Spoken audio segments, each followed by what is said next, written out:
Welcome back. Welcome back.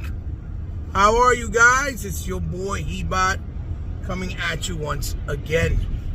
It's been a little while, I know, but it's been a struggle. Your boy Hebot's trying to get himself back on his 2 feet and to get stronger due to health, but we're still here.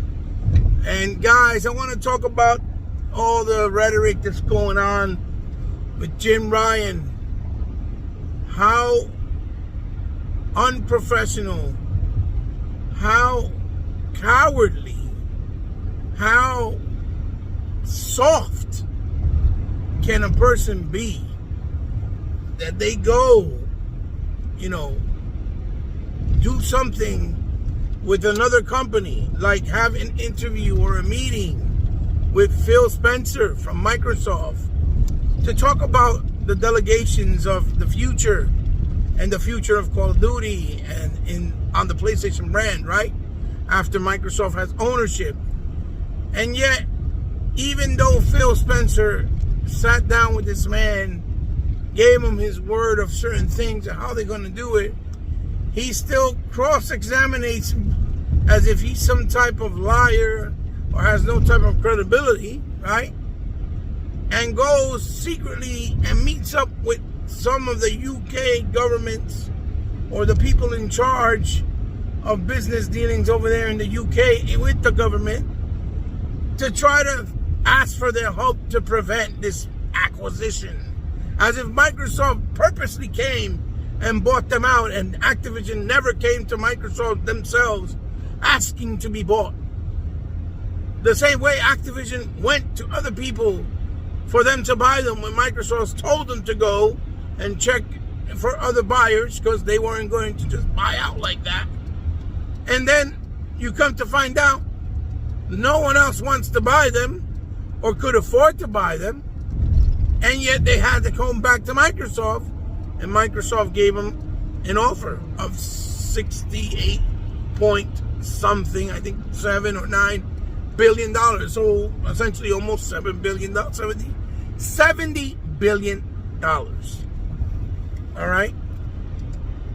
Who in the world and how do you think, like the level of heights of arrogance that Sony has gone to since the generation of PlayStation 4 started for them is unbelievable. The level of arrogance that these mother flowers have, that they swear they cannot be stopped.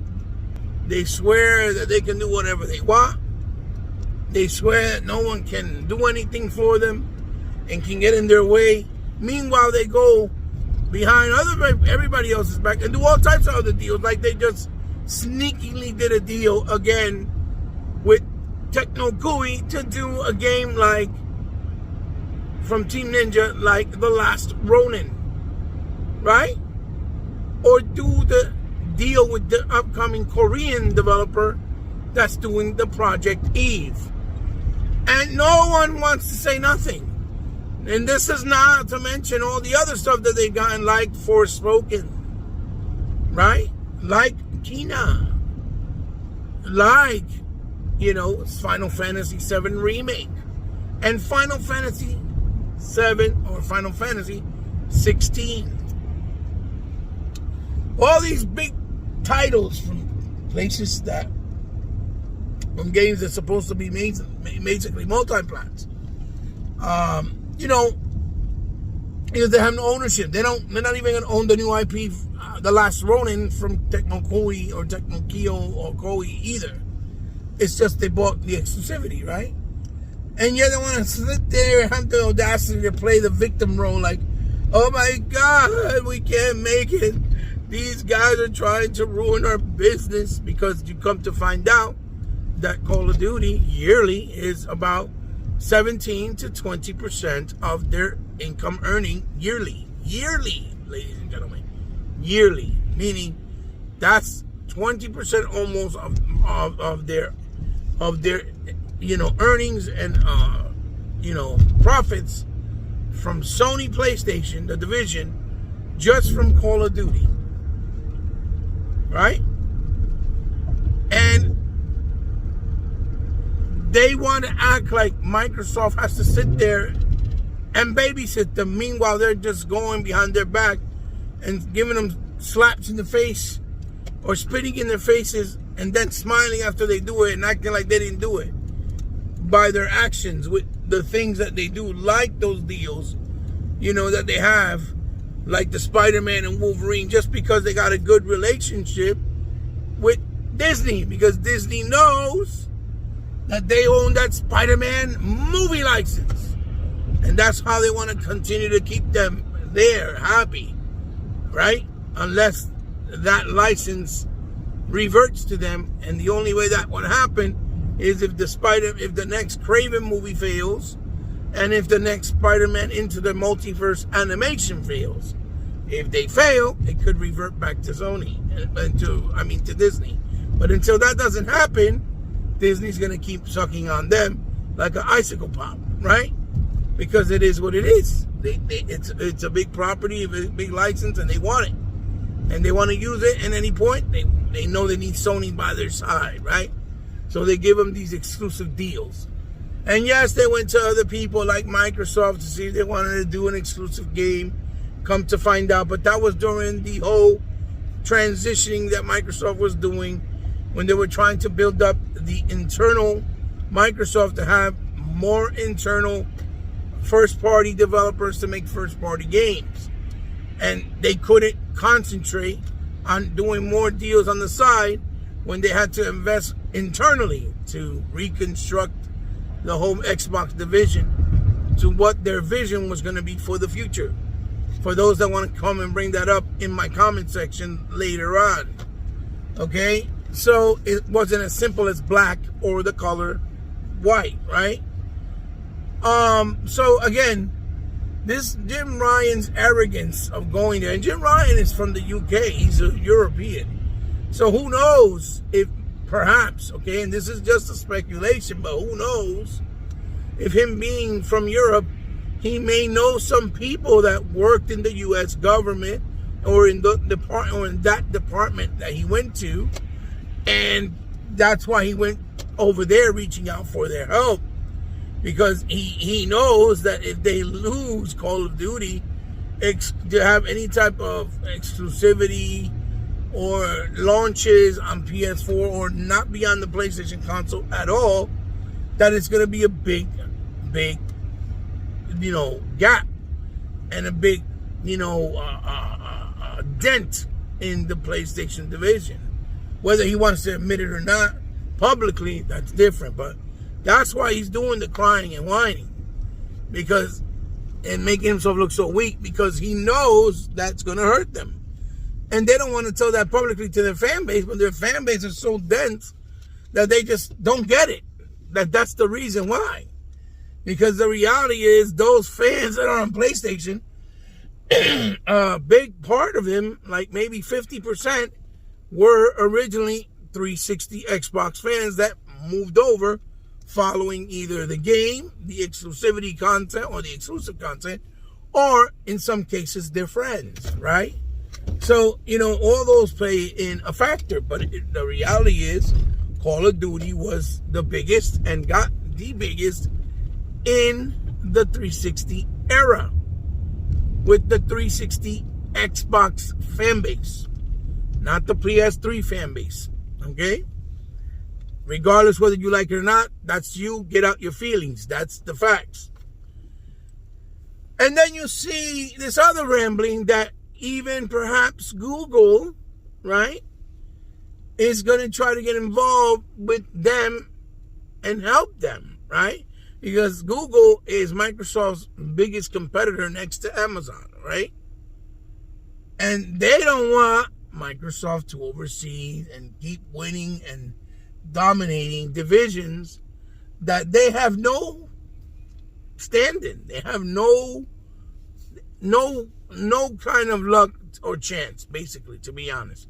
Because it takes years and years of foundation of knowing what the gaming industry and business is and how the business ethics of the gaming industry works and things of that nature. It's something that took Microsoft many, many years. Microsoft didn't just come in overnight.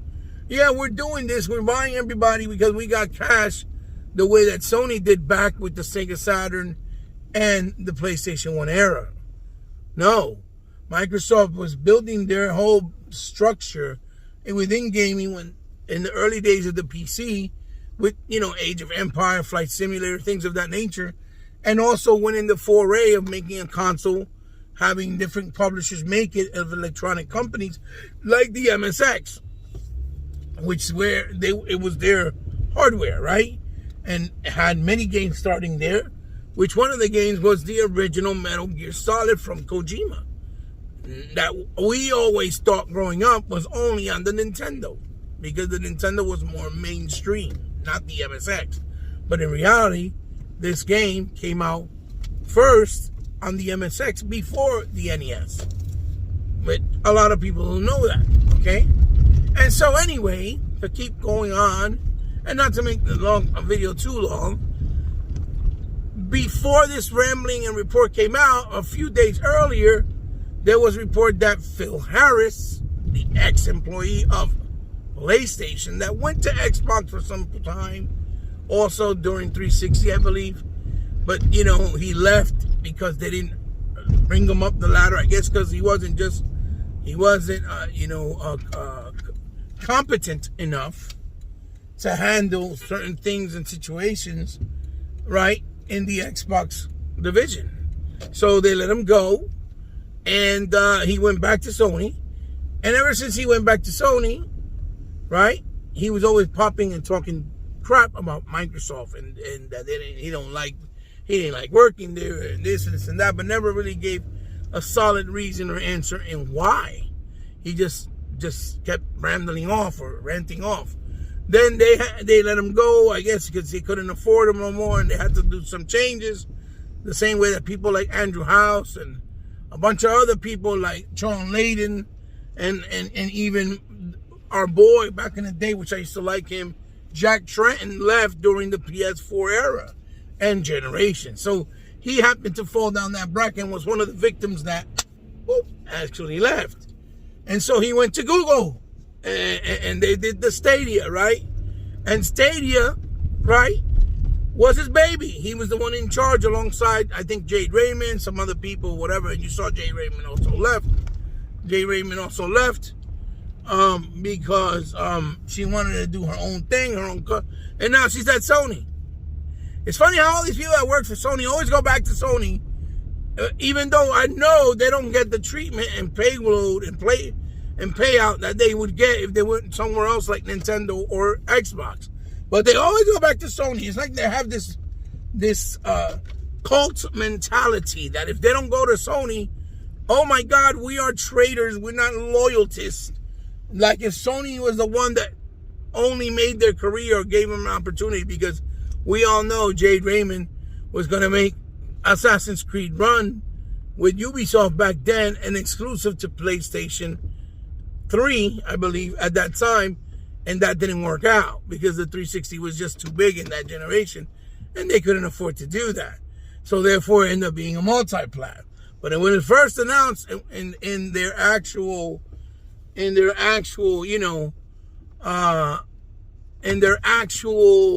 showing, it was going to be a PlayStation 4 or 3, I believe, exclusive, right? And it's just funny how things pan out. But anyway, getting back to the subject at hand, give me 1 second, guys. I'm back, guys. Sorry for that little clip or interruption. Anyway, and so, again, like I was saying, that, Assassin's Creed was going to be exclusive. Then they couldn't because the 360 was just too big. And now, this Phil Harris dude is trying to be saying, supposedly he said that it's Microsoft's fault that Stadia had to shut down because of the acquisition that it did with Bethesda and perhaps even, the upcoming Activision. And I'm like, are you serious? Are you really that slow or dense to actually believe that that's the reason why Stadia shut down? Let me tell you something, guys. Stadia, although when it was mentioned of how Stadia worked or how the process worked with Stadia, sounded all great. It sounded all good on paper, and a lot of people that had it, like Dark Doc, Porter Rock's brother, shout outs to him. He said he loved it, that it was great, and some other people said they liked it too. And I'm not saying that it wasn't something that was coherent and that worked well. I'm pretty sure it did. But you got to understand that the first thing you had to do was buy a controller, right? In order to play, that was a certain charge. It was a certain kit premium charge to get it started, right? Which came out to a total of like 200 something, right? But the problem is that people don't realize is that they want to complain how bad things are. Let's say, for example, with Xbox, right? With Game Pass, not owning them when it's a service that you pay for. But they fail to mention and think that the way that Stadia was designed, right, it was that you pay, not only do you pay for the subscription, right, to have access to your games, but every game you buy, you pay full price of that game, like you would in the store, like when you buy it on Xbox or the PlayStation or Nintendo, or physically in the store. And yet, even though you bought it, you had nowhere to store it where you can access it offline. The only way you can access it is by making sure you had your subscription to Stadia still active. So if you didn't have an active Stadia account, you couldn't access the games that you bought for $50, $60 anyway. And that's not something that's going to fly with the traditional way of doing things with gamers. Because even when you buy games on Xbox, when you play on Game Pass, once you buy it, you have access to it. Whether you're online or not, if it's downloaded on your hard drive, you can access to it. The only time you'll lose access if it's, let's say the game needed an update, right? And you wanted to play it with that update, then you have to update it in order to access it again offline. But if you don't want to update it, you just say no, and you don't update it, and you can just play it offline. It just won't have the update that is being offered. Like, let's say if it was a 4K, transition or a 4K upgrade. Instead of you playing the game in 4K, you're going to be playing the game in, let's say, 900p, 1080p, whatever it was originally. Something like that is what gives you some type of obstruction, either on PlayStation or on Xbox as well, when they do those type of updates, right? I think on PlayStation 5, with some of the games, or a lot of the games, it bypasses it and just lets you play without the update automatically. And with Microsoft and with most of the Xbox, like older 360, Xbox One games, it didn't work. And now they did the update where it does. And that was the whole hoopla. They were trying to say that it had DRM when that really wasn't the case. It was just the way it was designed. Now, anyway, so gamers are not going to buy a system that has basically nowhere to store it, to buy the streaming service, and then buy the games on the streaming service, because it's not that it has games on it you can play. No, you have to buy the games separately to then play those games on the service. But yet you can't access them if you don't have the service on. It's just, it wasn't going to fly. And people are starting to sit there and act like that's not the real reason why Stadia was dead on arrival. Because that's basically what it was, dead on arrival. It was dead on arrival. And when people like 100 and myself talked about this back then on the podcast, and we mentioned it and said why it wouldn't work, they were like, nah, you're bugging. It's going to be like cloud gaming is going to compete. And then we're like, look, it's never going to have the same the leg room, because it's not on the same level as cloud game-based gaming, cloud game-based gaming, basically. Excuse me. It's not the same thing. It's the same thing in many ways, but it's not the same thing. It's not going to work because with Xbox ecosystem, you own those games. They're on your profile. You can take them with you wherever you go, especially if you own them.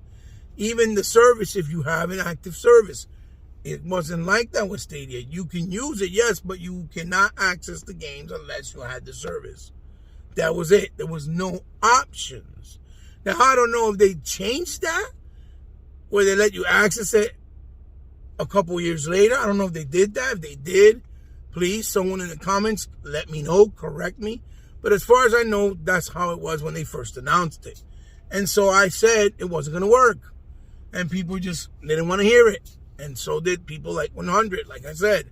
So don't sit there and act like that wasn't also the biggest reason, or that was the main reason why it failed. Because it kept drying little by little every month, every year. And it didn't last no more than, 2.5 years, 3 years? It didn't last. Because it was a good idea, but not a realistic one. Especially not with the way that gamers do things in the gaming industry, or how they're accustomed of having accessibility and access to their games and their library and their way of gaming. Okay? That's why consoles is still a big thing, even though people swear up and down. It's a dying style or archaic way of doing gaming. And that Microsoft should just go full digital and reach billions of people in the future and have it on microwaves and on freaking refrigerators, which is not realistic. Okay? No. Hardware is going to always be beneficial and always going to be the way that most gamers are going to prefer, because of the fact that the hardware is right there. It's natively.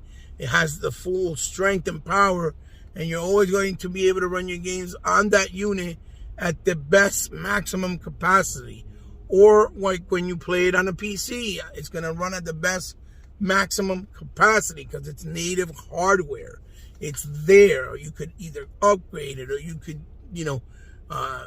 wait until they get a new console that's even more powerful and then exchange it and trade it and get a new one. That's why we have console generations. It's always going to work in that way, in that favor for consoles. Console gaming is where it's at. It's like the native disc on a movie. Most people just, I love digital. I get it because it saves space. It has so much convenience. But at the end of the day, not even with streaming, native, bit for bit, disc rate movie viewing and games, for example, are always going to be at the maximum quality. And you're always going to have the best maximum experience and visuals, audio-wise, visual-wise, and with the frame rate of the frame pace of the games and the movies at the highest quality on a disc. It is what it is.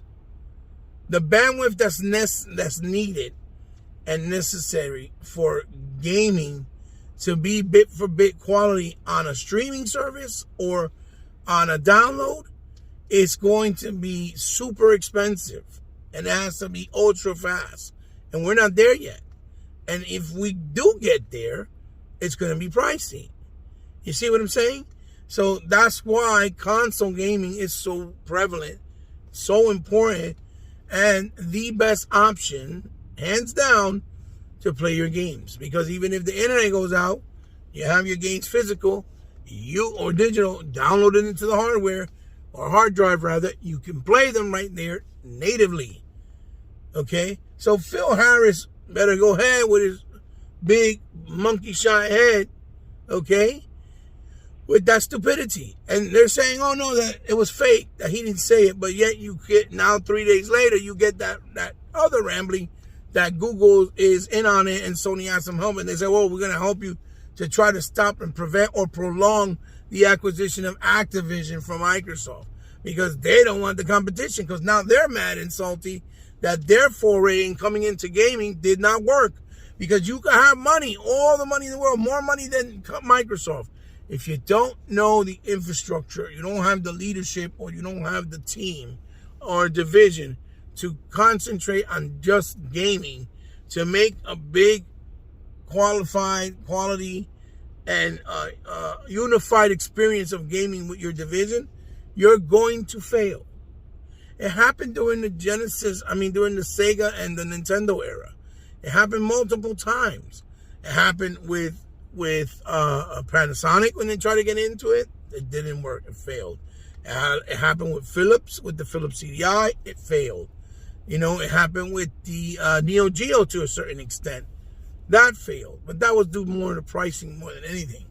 And the only reason that Sony had success was because, one, they were already publishing games for Nintendo and for the Sega from different developers and publishers like Ubisoft and things like that.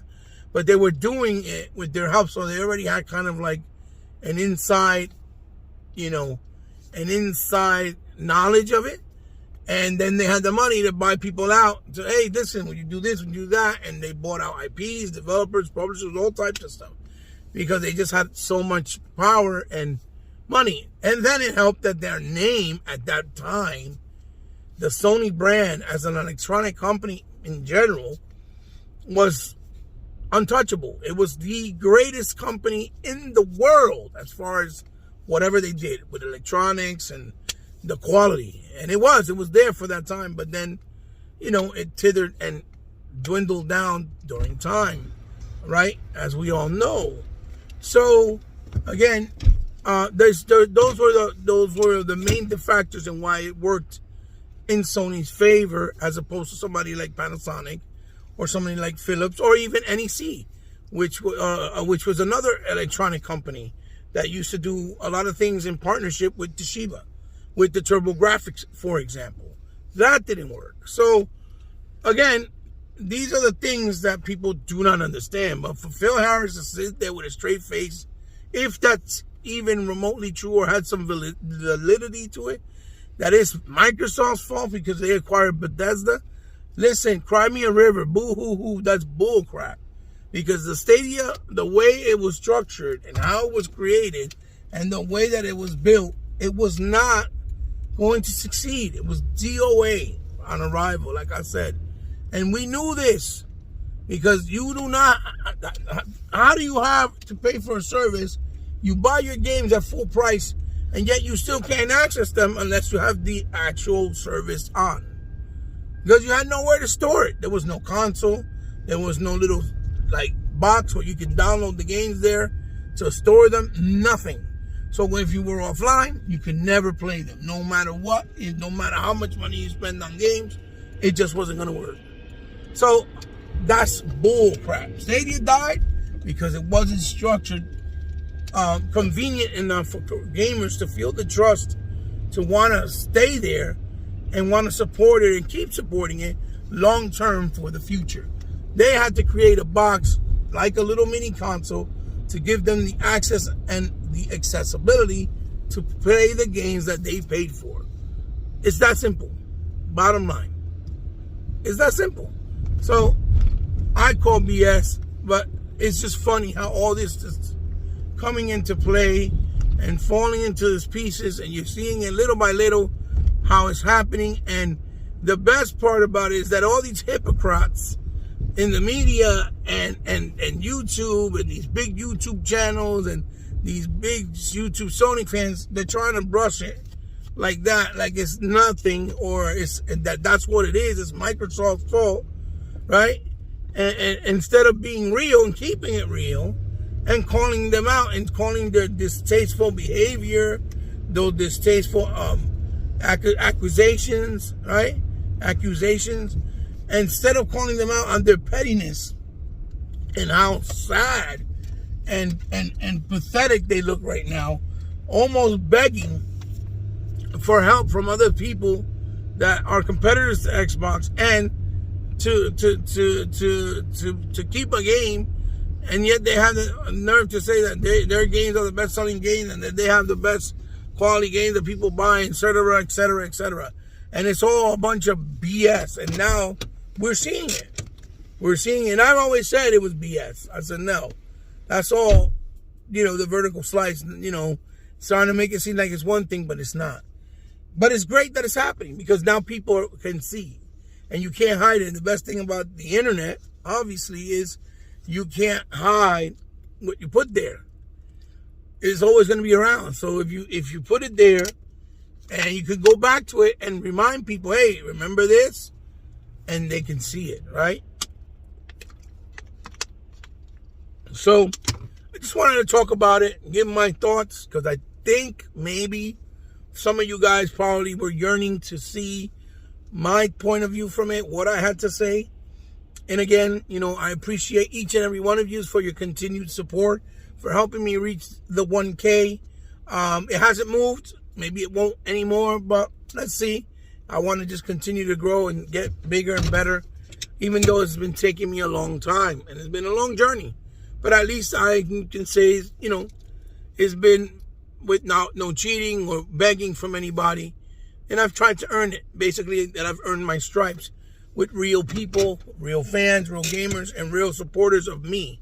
Not people that support me just because I follow a narrative or just because I bend over and keel over to whatever is popular at that time, whether it's with gaming, movies, politics, whatever.